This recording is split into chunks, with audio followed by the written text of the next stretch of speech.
Hi and welcome to another episode of the Getting Things Done podcast from Vital Learning. I am, as always, Morten and as always, I'm here with my good friend and colleague Lars Henriksen. Привет, Lars. David Morten, good to see you as always, and as always, good to be with our listeners and viewers out there. We always start off with a quick reminder of the purpose of this podcast, which is to help you learn GTD or become even better GTDers. We hope that today's episode supports you in that. If you're new to GTD, we always recommend you go back and listen to the first 6 episodes of the podcast where we go through the basics of GTD, the 5 steps. Today's episode number is number 125, and today's episode is about GTD and digital decluttering. But before we dive into today's topic, we have to take a step back and actually start a slightly different place, even by learning a brand new word. It's a word in Danish, and it's called Gækkebrev.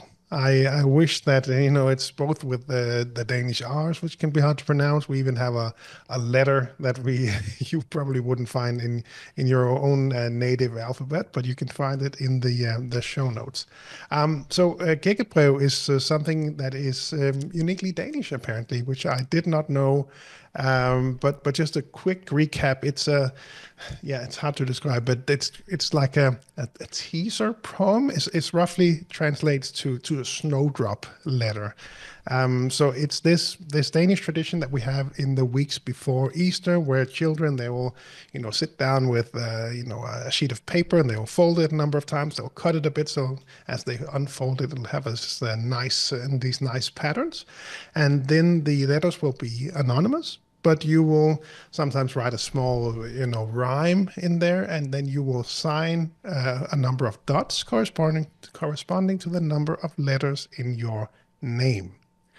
So the trick is that you then send that to someone. Children will send that to their grandparents, for example, and if the grandparents guess who sent the letter, they usually don't try that hard, but if they were to guess, the child would then have to give them an Easter egg, a chocolate Easter egg, or if they don't guess it, then the grandparents have to give an Easter egg, a chocolate Easter egg, to the grandson or daughter.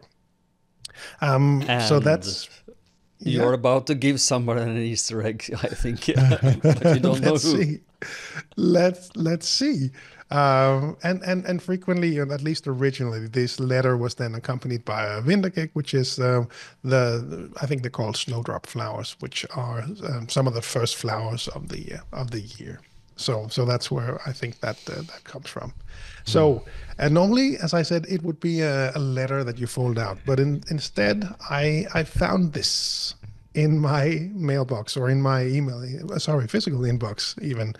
So for those of you not on video, this is or forgotten what this is. This is a CD. So this was an audio disc. CD, that compact disc that came in the mail. It says, "Hey there, Lars, lend me your ear, name that Easter bunny." And then at the bottom left, it says, "Say it out loud on air, oh my." So on that CD was 8 different songs, 6 versions of this song that I think we'll either merge in or we'll put it in a link I've uploaded, so you can listen to it if you want to. These are 6 different songs and 2 bonus tracks. The 6 songs are variations on the same topic, GTD related songs, fantastic songs, AI generated, really well made. There are different versions. There's a swing edition, that'll be the first one you listen to, vintage pop, klezmer, gangster, retro wave, and rap edition. So some different ones. It's just fantastic. I had so much fun. I'll see if I can include as well I took a selfie when I was listening to it on the plane for the first time as I was flying to Madrid, because I was so confused and enjoyed it so thoroughly. It was really good. Easter conundrum. The thing is, yes, the thing is, so you have to guess. And my first guess, I was like, technically it wasn't a guess, but I think we'll count it anyway, because I was asking Morten, do you know anything about a CD that was sent to me? about a Gækkebrev, and what was that?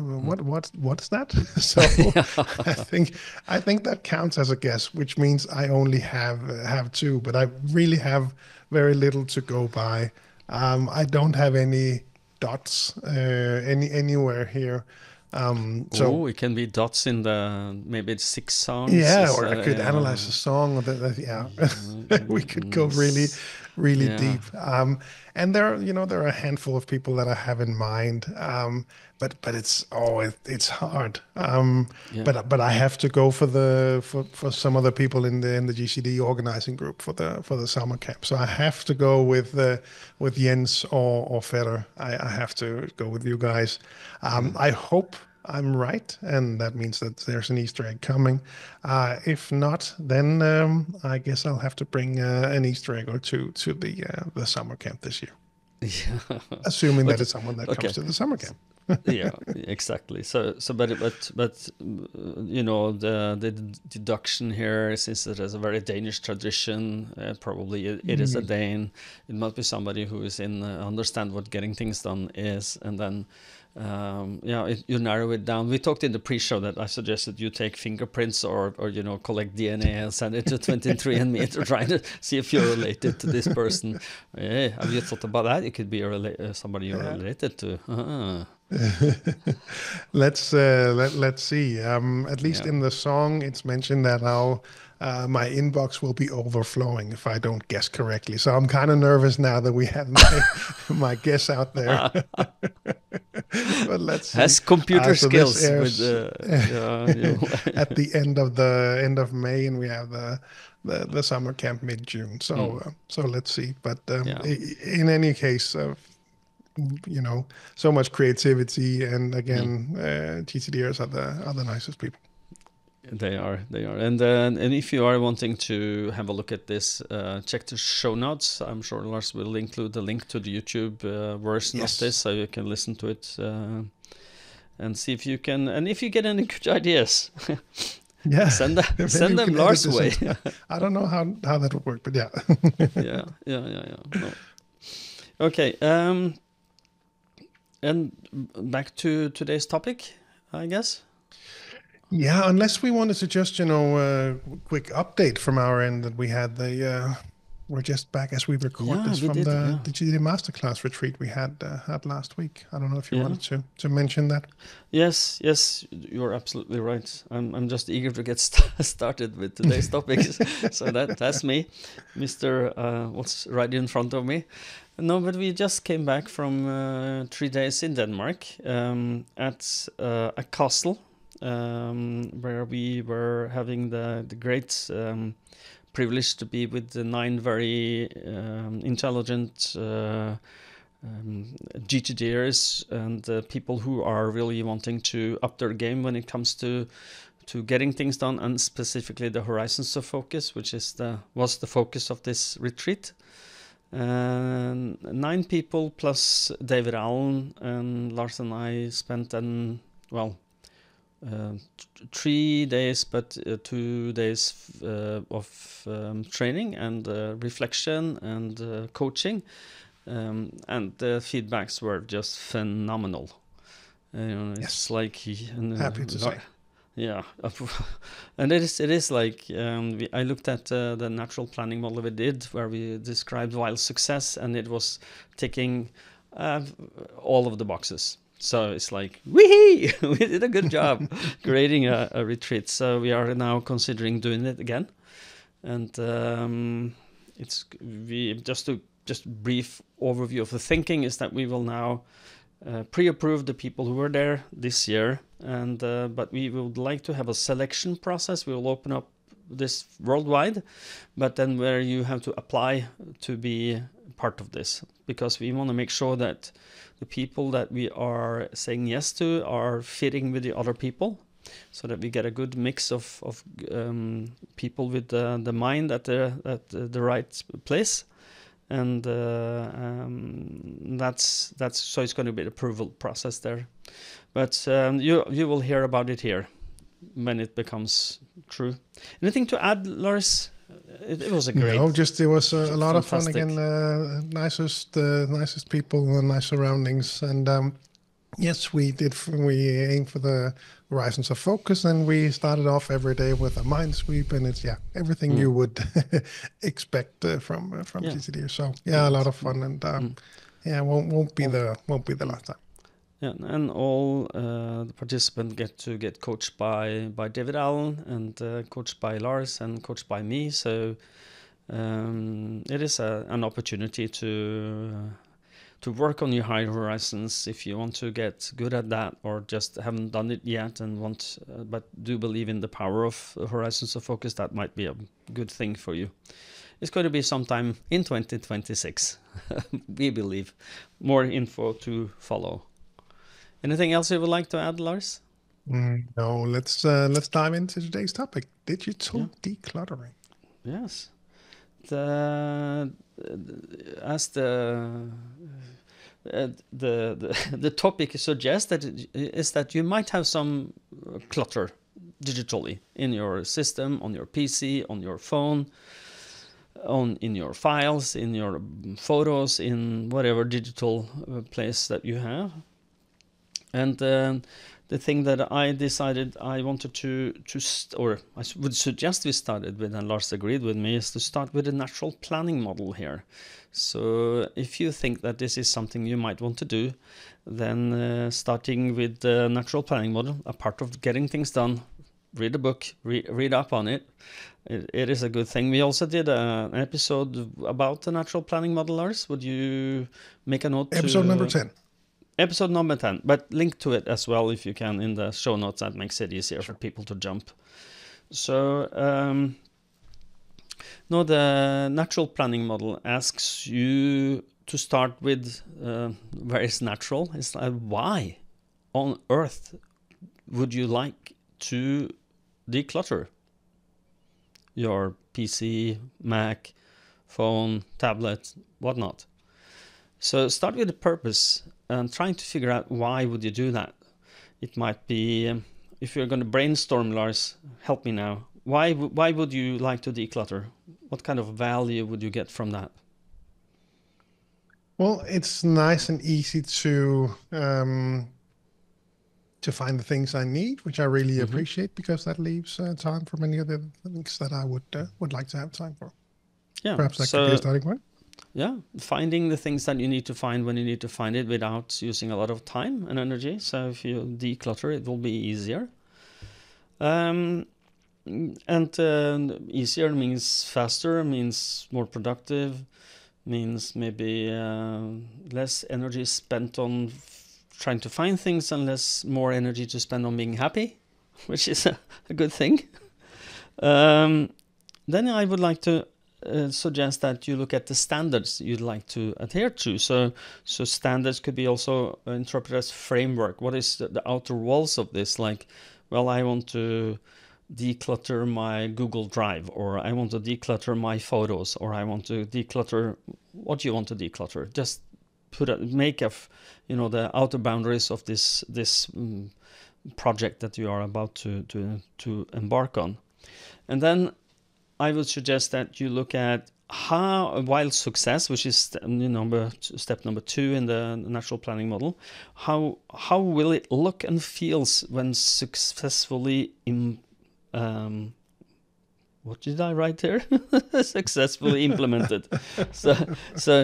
And it is like this. If you want to, it could be something like, Lars, go first.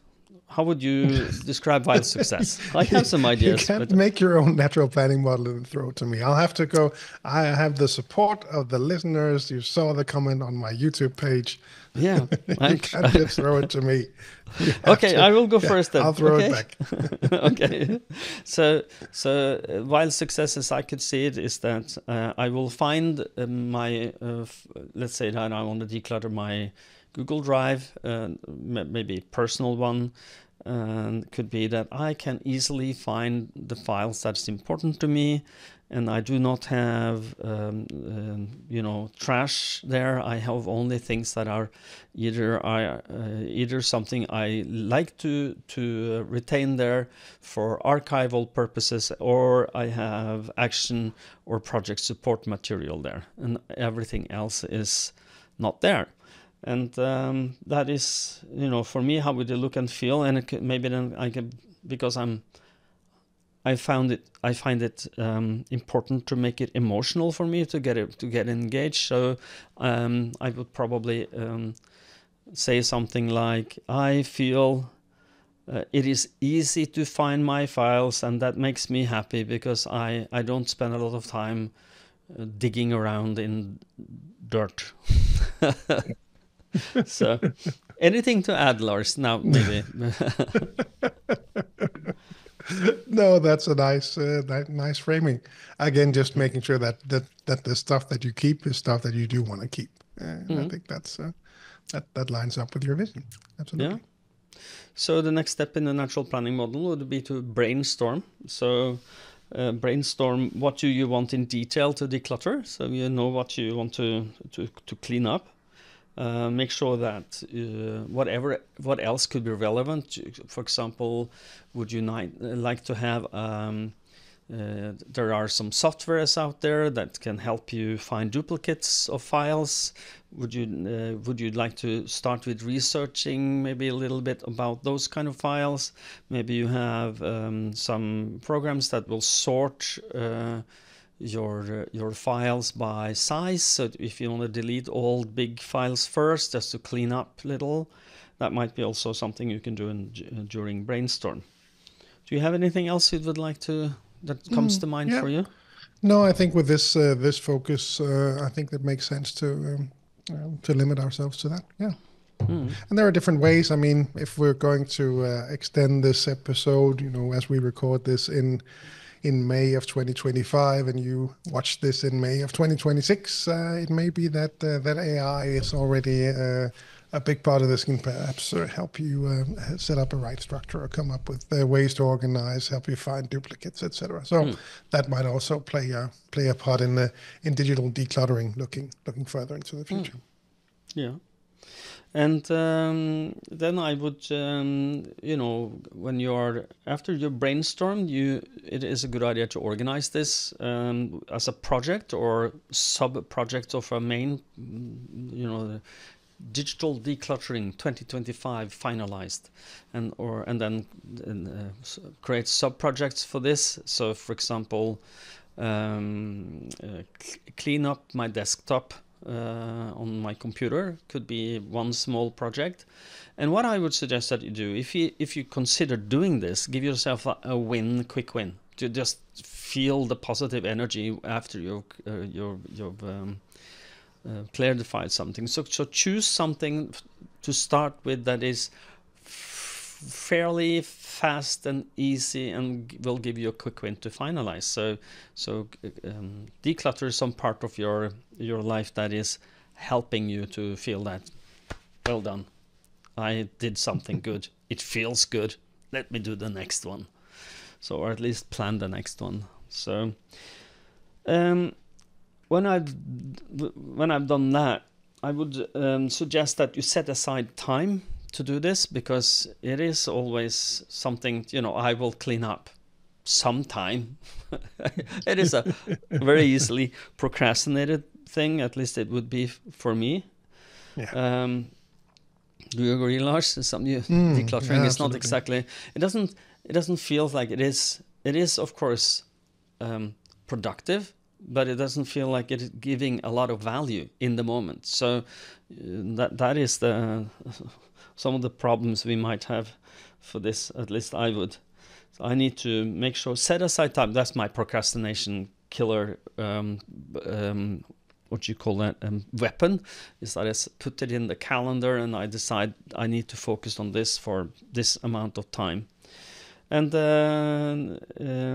because you will need the ability to focus, and you need to have the energy to do this. So when we go down to the nitty-gritty, how will you then start? My suggestion to you is to use the clarify model. So when you look at either a group of files or individual files, ask yourself, what is it and what does it mean to me? So, and then I would then suggest that you create, I will create an acronym now. And then the acronym is DAD, just to make it easy to remember. DAD, remember DAD. And the DAD is delete. Can I delete it? Archive. Can I archive it? Do I need to take care of this? Is this something that's archivable that I would like to retrieve later, or could need to retrieve later?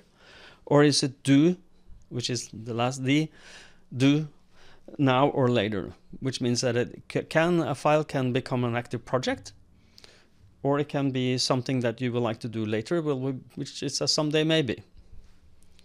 And my last little thingy here is that I would recommend you to use my son's word that I use all the time when it comes to clarify. Seriously, are you going to do something about this? Seriously, are you going to do you need to archive this? Seriously?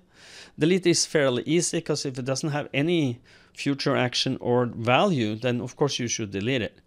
But it is like the people who need to clean up are probably people like me, who is a little bit of a digital hoarder, where you maybe someday I will need this.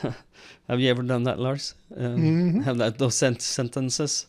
Well, I do. So delete with a hard hand, archive what you need to do, and then do now or later would be the idea. So DAD, delete, archive, do later. So anything to add, Lars? Does that make sense to you? No, I think building on that, I think, keeping an eye out for, what is referenced, because that is really the starting point here, and that we have a structure in how we want to set that up. Projects might be triggered based on the natural planning model.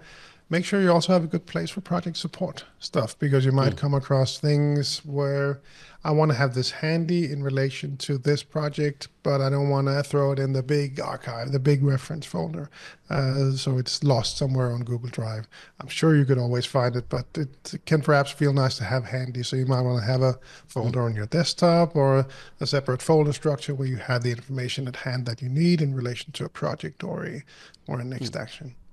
Yeah. And as always, keep the someday maybe in mind. Make sure that as you go through this, at least that might happen to me if I was doing this digital decluttering. I would, oh, that looks good. And oh, there's the manual for the something that I have in the closet, the Synology something backup server, whatever it was. That would be cool to set up again. I could run things and it could do. And yeah, suddenly I would not be decluttering anymore, and then deep diving into manuals, Google searches, ideas from ChatGPT, and connecting, and I needed a new switch, and and that could feels easily so productive. But it is really a rabbit hole, right? So be sure to keep that one in mind as well. Absolutely. Yeah, I do, and it is easy to get distracted from this. So, but it is like clarify. When you clarify, specifically if you are highly associative, it is difficult. Or if you're balanced, sequential associative, then you will have problems deciding what is this, because, well, if you are high associative, you will, I can use this for this, and maybe this and this, and then suddenly you're doing something completely different. Or if you're balanced, you can end up doing a lot of thinking about this. But that you have the ability to tap into the associative to make associations. But then the sequential part comes in. But that includes this, and this, and this, and then you start to talk. The procrastination here is to think about all the steps that needs to get done to get this done, which is, of course, your brain will blow a fuse. Just because of a file I have on my desktop. No, but it is what it is. But to have clear ideas on where something goes helps. So if you think about it, like my acronym DAD is a delete archive for reference or do something about now or later is it's a good way of creating at least for the delete and the archive part, then that would be the easier part. And if you find something you might want to do something about, then that might trigger a next action or a project or something. But someday maybe it's a good place to put it, and then do a weekly review later, and then really go through each of them and ask, is there some projects now to be added to my project list? Does that make sense? Yeah, sure. Okay. We talked about different places where you could, and you have some ideas where you could declutter. I talked about the desktop and Google Drive. You have, I'm sure, some other places that. Yeah, I set that up yesterday. Actually, I went to my part of my family set up Google Drive synchronization for the desktop, and there was some digital decluttering needed, but we didn't get to that part. This person is not a GTDer. But no, we spoke about a few different things on where would you need to go and do that digital decluttering. Of course, that depends on who you are and where you store stuff and how good you are at each of those locations. But an obvious starting point might be emails, and as Morten just mentioned, the hoarding of digital stuff, you might need it at some point. That's definitely me when it comes to emails. So if we go through your acronym, or in my case, perhaps the whole clarify flow, when these emails come in there, I can definitely have a tendency saying, okay, this is certainly not actionable. It's not a someday. Maybe it should either be reference or trash. And I look at that, and it's easy for me to say reference. It's easy for me just to hit the archive button because I use that single storage space, talking about how do we then organize it when it comes to that. And Morten will have more advanced structures than I will for my system. So since I only have that one big archive folder for all my emails and then search them out when I need it, I think there's a tendency for me to also, then it's easier just to hit that archive shortcut. So that's always something for me. I'm always reminded when you do the GTD trainings, and I always say that out loud. I still need to do better at making sure that I don't save stuff that I don't need, because when I then search, unnecessary stuff will show up. So that's the email part for me. I don't know. Are you still good with email and making sure you delete as needed? Let me see if I can now turn me back on. Because I went to, what's happening now? I'm sorry for those who are listening. This is just me trying to get on camera again, and I'm very easily distracted. What did you say again? I'm just wondering, this is typical. Lars and I are very easily distracted because we have nothing on our mind but what's on we are focusing on. And if I, for a brief moment, focus on something different than what Lars says, it will just blow past me. So Lars, repeat, please. Kind of feel like you're dragging me into this one. No, what I was saying was emails, reference versus trash, whether you were good at actually storing what you needed to store. Yeah, I think I am. I'm fairly ruthless when it comes to deleting things. I'm just asking myself, do I need to take, will this be an important something that I need to get back to? And 99.9% of the times when I get something, it is nothing I need to keep. It could be something like I have a lengthy discussion in an email thread with a client that will of course be archived at some point, but because it might be something I want to get back to. But anything else that is not evidently quickly recognizable as something archivable, it is deleted very fast. And then archive everything so that anything that I decide to do something about is then pushed into my system, and then it's archived, so it's not in my inbox anymore, which is the best practice of getting things done. No, and that is emails for me. I've been looking at something that I'm fairly fascinated by. It's if you have been in the productivity space for some time, you might have stumbled upon Tiago Forte, who is a well-known productivity person. He created something that's called Para, P-A-R-A. And it is just for archive, anything that needs to be archived. And he's the P and the A and the R, and the A is something that's recognizable for people. So if you are going to archive this in a creative structure, then I think this might be well worth looking at. So project is so the first P is project. He defines that as short-term efforts in your work or life that you're working on now. So something you're working on now, like desired outcome project in GTD world, will then go somewhere where you have this. So I've created this without knowing that Tiago have this system, which I'm kind of like, okay, we recognize the same thing. So I create a structure under what I'm working on now. And that is only the active project, so I can see a visual representation I have a database system called Devonthing, that is where I keep most of my things that I'm working on. And when it's finished, then it becomes an archival thing. So the project, when it's finished, will go in the last day archive. So you have to have a way to archive away from the active project, so you don't need to see all the active projects and the archived projects in one go.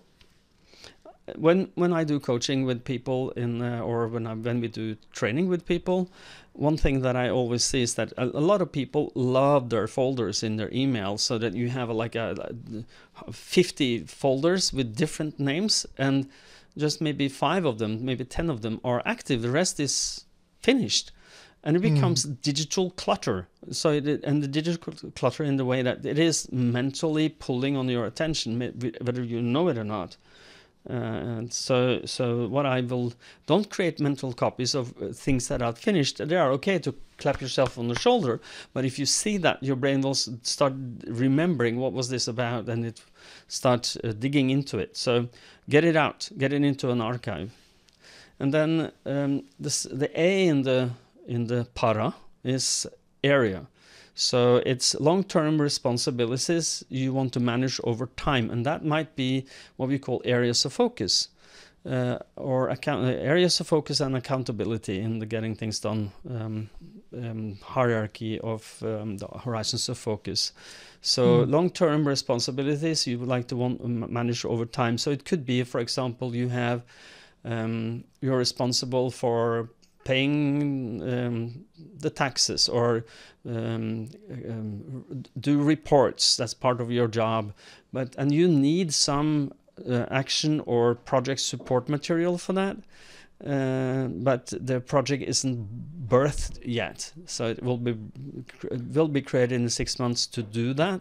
That might be an area. So identify them as areas of responsibility. It could be like accounting, could be, let's say that you have the responsibility for the cars in the home, maybe you're responsible for the mortgage on the house, you want to make sure that you have the best interest rate, so that might be an area that you're responsible for. So anything that you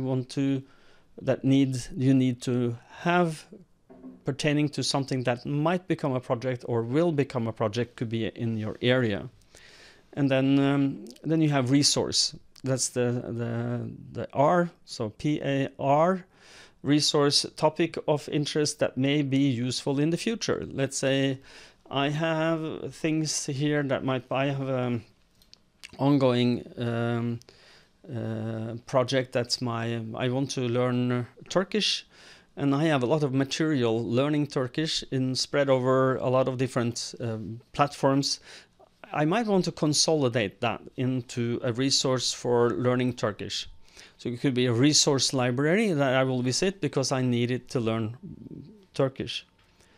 And then the last, as I mentioned initially, is archive inactive items from other from the 3 other categories. So if something is archived, it will go into, if something is in the project area or resource that you don't want to work on now or maybe later, then you put it into your archive. And that makes sense to me. Does that make sense to you, Lars? Yeah, absolutely. Absolutely. And that's, I was thinking about it when we talked about these digital files. And again, the structure is very familiar, I think, to GTDers and makes a lot of sense. So good. Great starting point. Originally with GTD, I think we spoke about having a yearly cleanup of your physical archive. At least that's part of my habits, where around Christmas time, just run through all the stuff that's in there, stuff that I don't use anymore, take that out, throw it out, or park it somewhere else, at least so it's not part of my active archive. And I think that makes a lot of sense in the digital space as well. But it's more, at least it's been more challenging for me to do, but I have gone through and done it. So do a quick scan in the digital space of their folders that I don't need anymore, and what is then referred to as archive, I just call stuff. Yeah, okay. So not unclarified as in the GTD sense normally stuff is used, but just all the folders that I want to have, but I don't want to see them when I navigate and click my way through, that goes into stuff. I have the same thing in my list manager, list that I don't want to see and my bigger overviews. And then I think the last perspective on digital files is also that it can be more interesting in how you organize it when it is a shared space to organize. So this decluttering step, at least I know from coaching clients that have, really wanted to simplify and make a nice structure, they got held back because this was actually a shared structure across multiple countries, and one country did it this way, one country did it this way, and there were sort of challenges in that sense as well. So as you go through and try to structure this in the way that works for you, make sure you only have the things that you want to see in your digital archives. Perhaps that's an aspect as well that needs to be aligned in how you organize things that are shared with others. Yes. The last thing I would like to just remind people of, I do believe, and correct me if I'm wrong, but we talked about, I created a file naming scheme. Yeah. And I think we do an episode where we mentioned that. I think we even linked to somewhere. Am I remembering correctly? I don't remember that off the top of my head. I do remember us talking about it and having digital different ways of how to name them, and in the end, probably not that different after all. But I think when we spoke last time, they were different. I don't remember if we had a whole episode specifically about them. No, I don't think we had a full episode, but I think I mentioned it and that we linked to it somewhere. But one of the things that makes a lot of sense when you're trying to declutter your files is to make sure that you are changing the file names into somewhere something that's actually beneficial for you.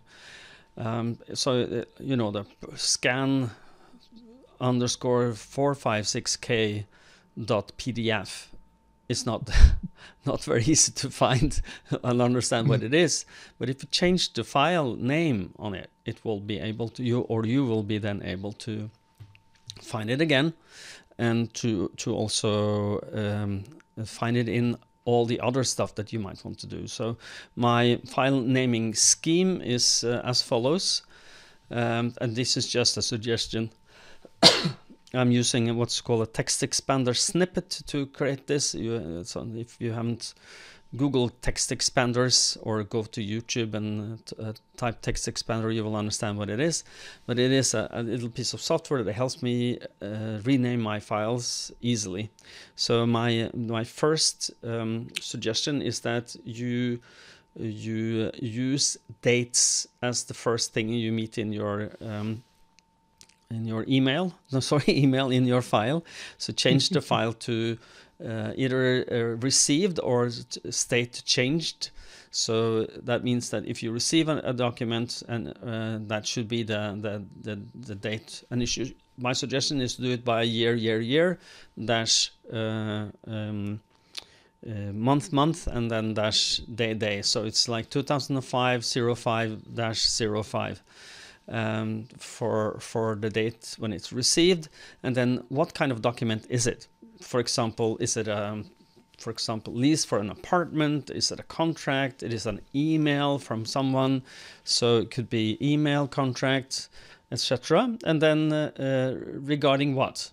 So you might want to say that, well, it's a lease from our apartment in street XYZ, and then from or to whom did I send this? So it might be you or the originator. So, but let's say I sent this to Lars, so it will be to Lars.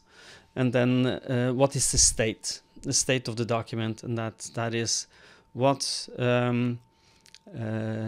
is it a draft? Is it the final version, or is it signed? So, for example, let's say Lars and I signed a lease for this apartment, then it will be signed and then the initial to the person who signed it, or if both, then both initials. So it will be MRLRH, and it ends on that. And that makes it very easy to find things. So if I want to look at all the files that I sent to or received from Lars, I will just write his name in the search bar, and everything that either is sent or received from me by Lars, I will find them.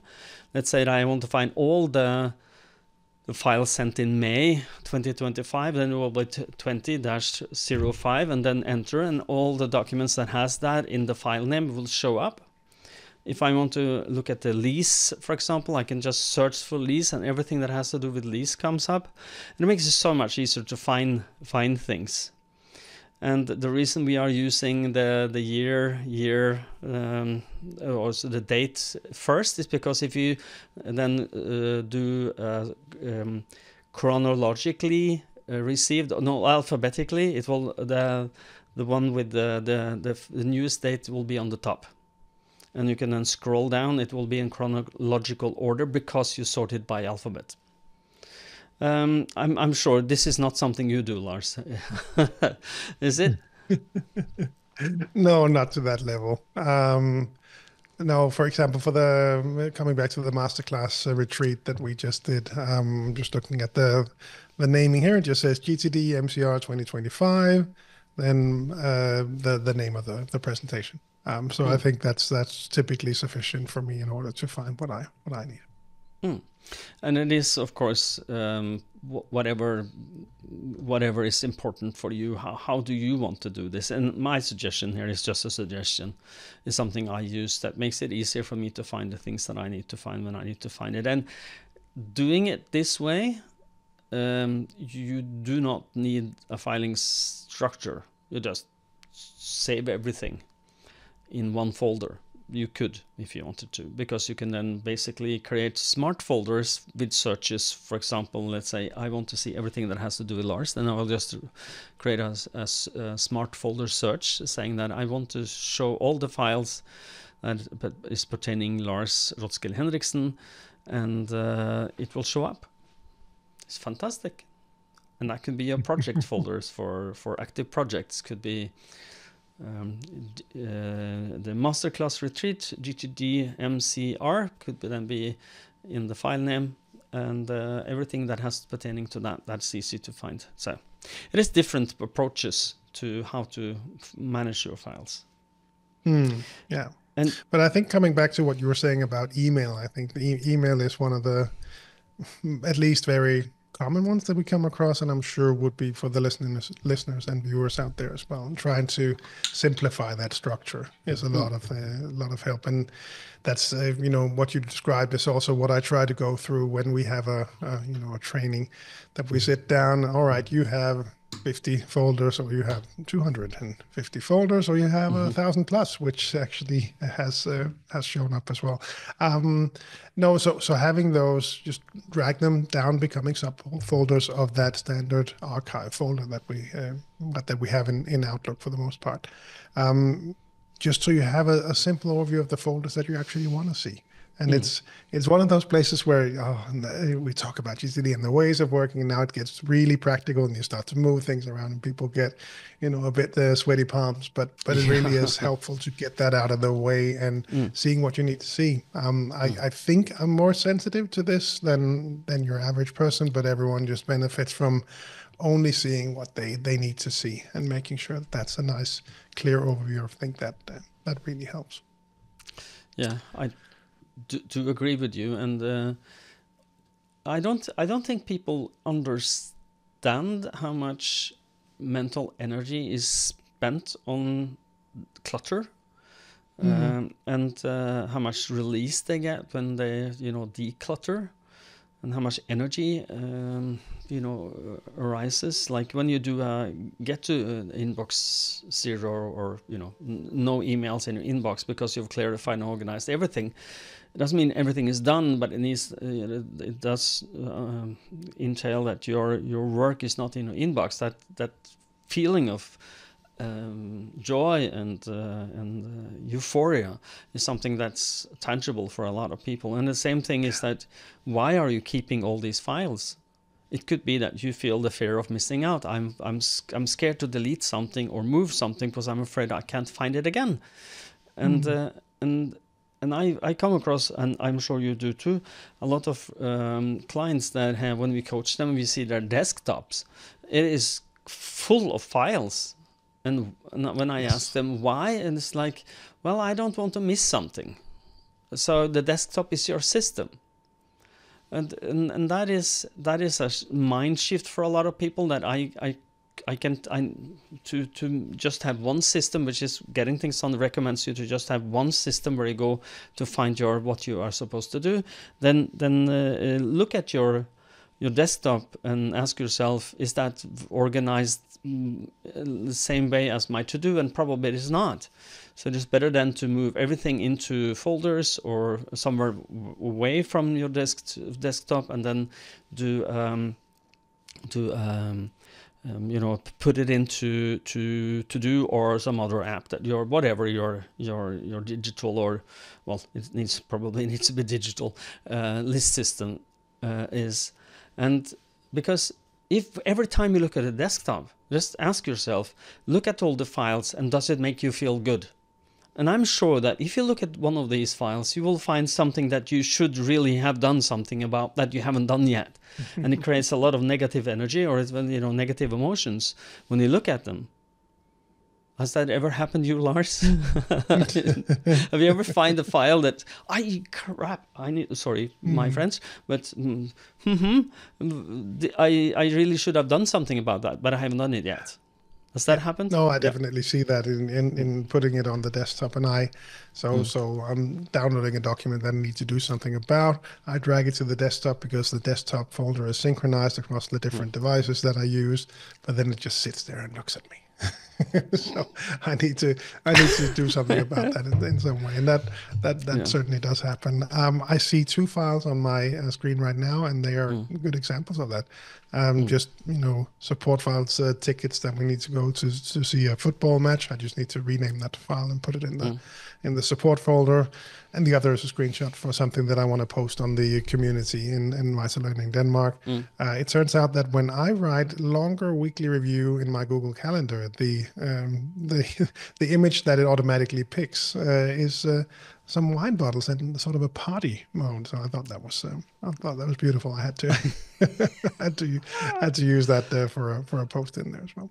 Yeah, sure. You're not in the text. There's a buy a bottle of wine to enjoy. No, I don't know. I haven't figured out where that came from. No. Maybe I'll know for next episode. Okay. We've touched upon this, but how would you declutter your photos? Yeah, the photos is something that at least I see from a lot of people that they really should do something about. And again, could be that, as you listen to this episode or watch it, AI has really come through and helped with this, because I think there's a lot of opportunity here to help weed out all the stuff that you actually didn't want to save. At least I know a couple of people that will tend to almost take pictures all day to kind of remember that day by. But for me, this is actually one of the it's sort of a nice thing to sit down and run through my photos. When we do events, we go to football tournaments and things like that.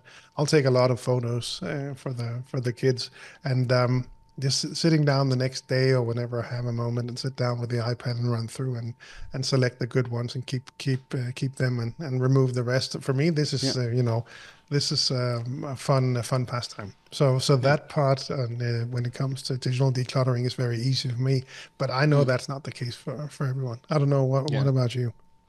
No, we are fairly alike. So that if I have a lot of photos I take from an event or I'm doing something, then I go back and then probably later the same day. And it is an enjoyable thing for me because I like to go back and look at them and then clean them out.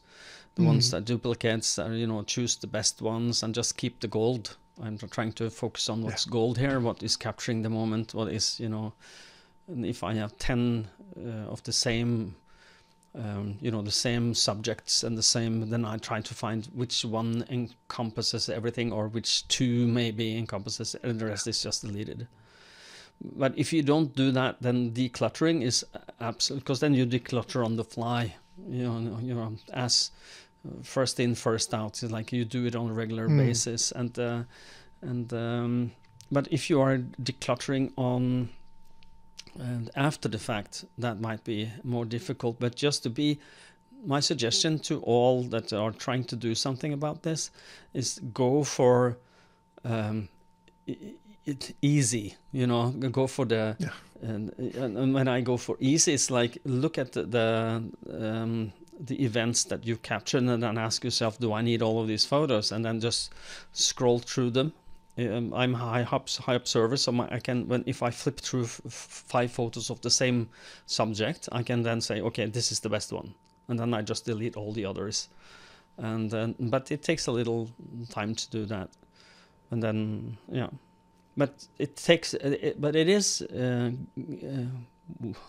well spent time, because then the photos you're looking at, if you want to present them to someone or show them to your family or your work colleagues, then you can show them just the highlights. They don't need to, you're not the person. I'm born in the 1960s, and when I was young we used to have slides. I don't know if you remember them. Huh? No, but it is. You talk like that all the time. You think so? Yes. Oh, yes. Yeah.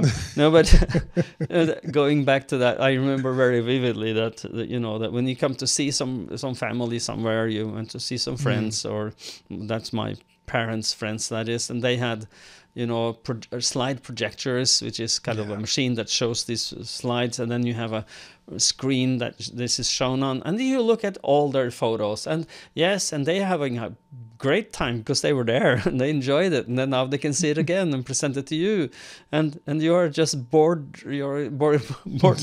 Like your skull is going to explode any second. So don't be that person. Don't be the photo hoarder that shows everything. Just show the highlights. I remember when I was in Australia and someone had gone, I think, to visit Greenland, and it was, I think it felt like 2 hours at least. I don't know how long it really was, but it was pictures of icebergs. And then there's another iceberg, and then there's another. And of course, it was great when they were there.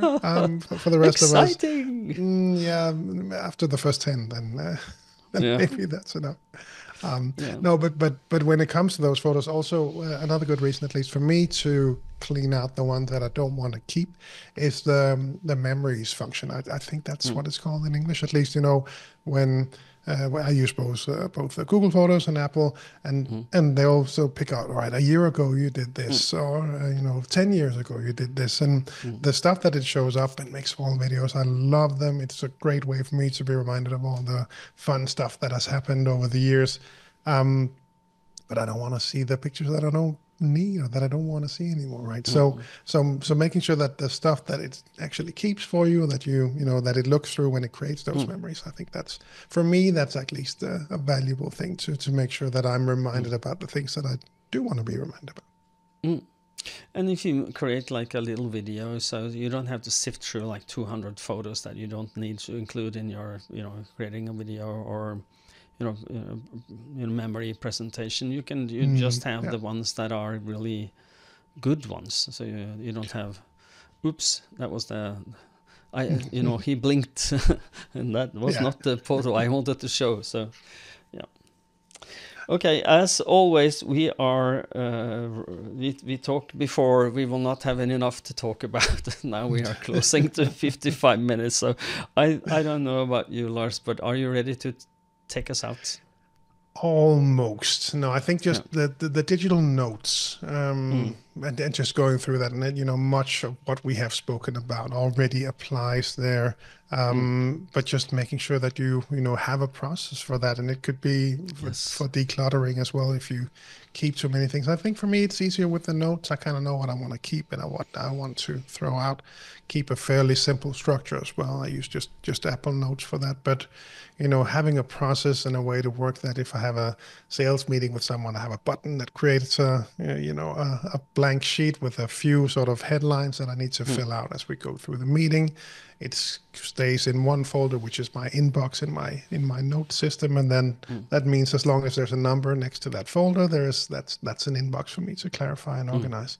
Run through and pick out the next actions and then move it out of that inbox. When it comes to agendas, you and I have a check-in meeting later today. I'll take the Morten agenda and I'll drag that over to the inbox and then go through that with the notes as we speak. And then at the end, or maybe tomorrow, I'll go through where we spoke about and drag out my next actions and put you back in the agendas folder, so I can keep adding to that. So both having to go through that, but also have a good process around that just makes it all a lot easier.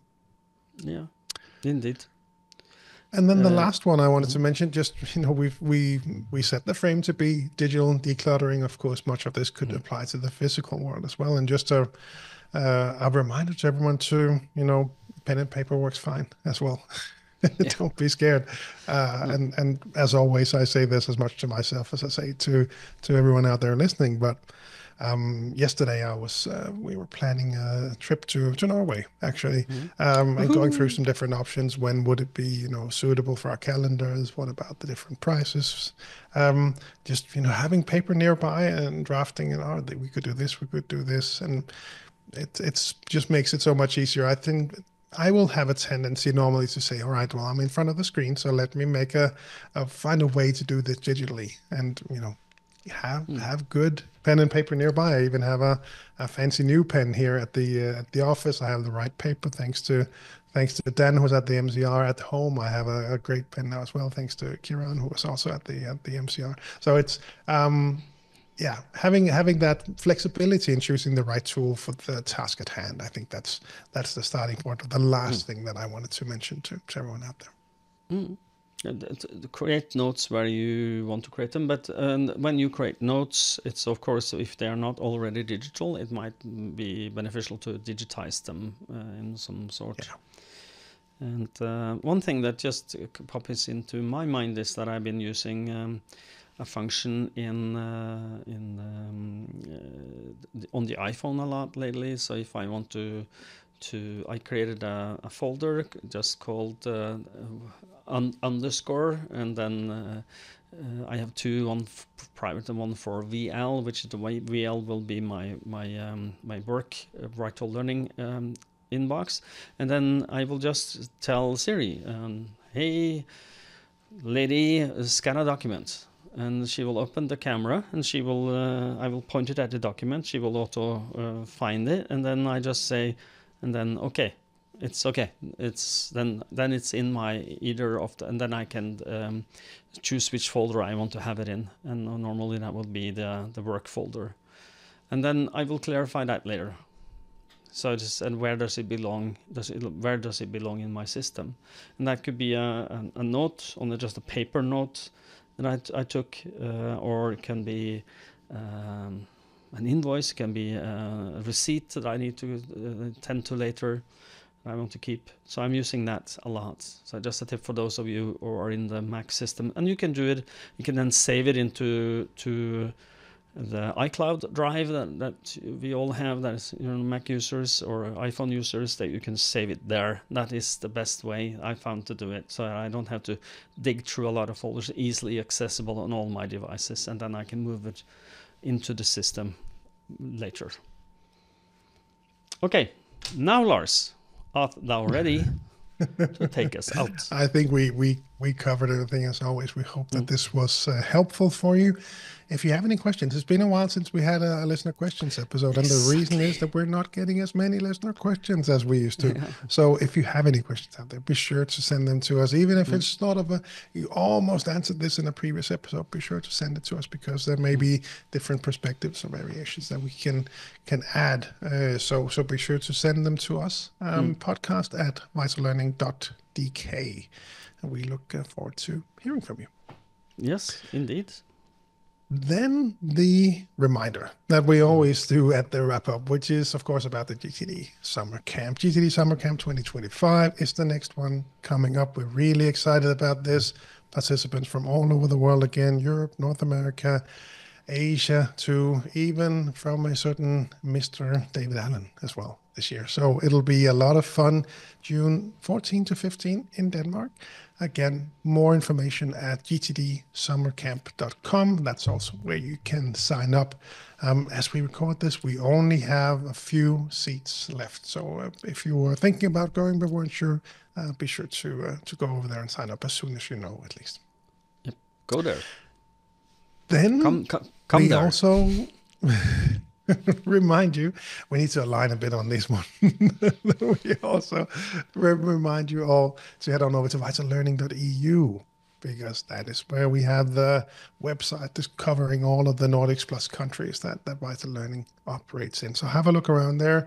There will be information about GTD, links to the different country websites, links to the other things that we teach: crucial conversation, mastering dialogue, accountability, crucial influence, all that good stuff, crucial teams now also. So be sure to head on over there as well. Articles about GTD, newsletters, everything, vitallearning.eu. And if you're outside the Nordics, head on over to cruciallearning.com to find your local partners. Indeed. And until next time, we are past the hour, so I have to quit us quickly. Until next time, stay safe and stay productive.